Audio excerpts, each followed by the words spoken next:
কবিতাৰ শিৰোনামা দেউতালৈ এখন চিঠি। মৰমৰ দেউতা, আপোনাক মোৰ বহুত কথাই ক'ব লগা আছে, কিন্তু কিছুমান কথা অনুভৱে কৰিব পাৰি, প্ৰকাশ কৰিব নোৱাৰি। তথাপিও কওঁ, আপুনিয়েই মোৰ মনোবল, আপুনিয়েই মোৰ প্ৰেৰণা। সঁচা অৰ্থত জীৱনৰ সৈতে মুখামুখি হোৱাৰ সাহস মই আপোনাৰ পৰাই পাইছোঁ। মনত আছে মোৰ সেই দিনবোৰৰ কথা, যেতিয়া কঠিন পৰিস্থিতিৰ সন্মুখীন হৈ মই হতাশ হৈ পৰোঁ। আপুনি খুব সাধাৰণভাৱেই কৈ দিয়ে, ইমান সৰু কথাটোতে এনেকৈ হতাশ হৈ পৰিলে, ইয়াতকৈ ডাঙৰ পৰিস্থিতিৰ সন্মুখীন কেনেকৈ হবি? কিন্তু কথাষাৰ কৈ আপোনাৰ কপালত ভাহি উঠা চিন্তাৰ ৰেখাকেইডাল মোৰ চকুত নপৰাকৈ নাথাকে। সকলোবোৰ কৰিব পাৰে ন আপুনি মোৰ আৰু দাদাৰ বাবে?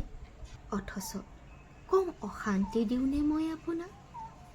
মোৰ প্ৰতিটো ভুল সৰু ল'ৰা ছোৱালীয়ে কৰা দুষ্টামি বুলিয়েই মানি লয়।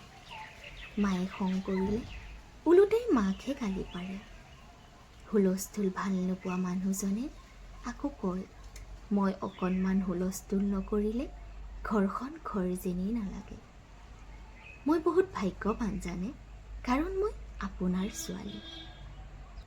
মোৰ বাবে পৃথিৱীৰ আটাইতকৈ সাহসী আৰু বলিৱান মানুহজনেই হৈছে মোৰ দেউতা, যি মোৰ বাবে অসাধ্য সাধনো কৰিব পাৰে। আমাক অকণো অভাৱ নোহোৱাকৈ, অকণো কষ্ট নোপোৱাকৈ আমাৰ প্ৰতিটো সপোন পূৰ কৰি গৈছে আপুনি।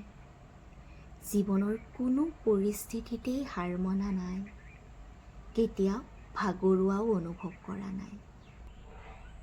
কিন্তু জীৱনত কেতিয়াবা এনেকৈ আপুনি হাৰি যাব বুলি মই ভবা নাছিলোঁ।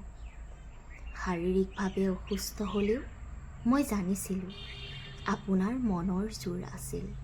জীৱনৰ শেষ মুহূৰ্তৰ যুদ্ধখনত মই আপোনাক হাৰি যোৱা দেখিছোঁ, যিটো মোৰ বাবে আটাইতকৈ কষ্টকৰ এটি মুহূৰ্ত।